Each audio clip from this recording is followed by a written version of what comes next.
ફેક્ટરીઓમાં આગ લાગવાનો સિલસિલો યથાવત જોવા મળી રહ્યો છે, ત્યારે ફરી એકવાર દિલ્હીમાં ફેક્ટરીમાં પ્રચંડ આગ લાગવાની ઘટના સામે આવી છે, જ્યાં નજફગઢના નાંગલી સકરાવતી ઇન્ડસ્ટ્રીયલ એરિયામાં સવારે લગભગ 8 વાગે એક ફેક્ટરીમાં ભીષણ આગ લાગવાની ઘટના ઘટી હતી.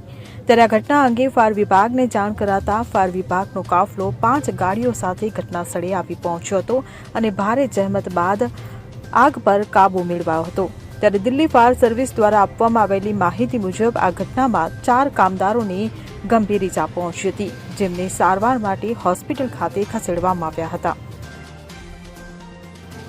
હવે જુઓ દેશ દુનિયાની તમામ ખબરો તમારી આંગળીના ટેરવે.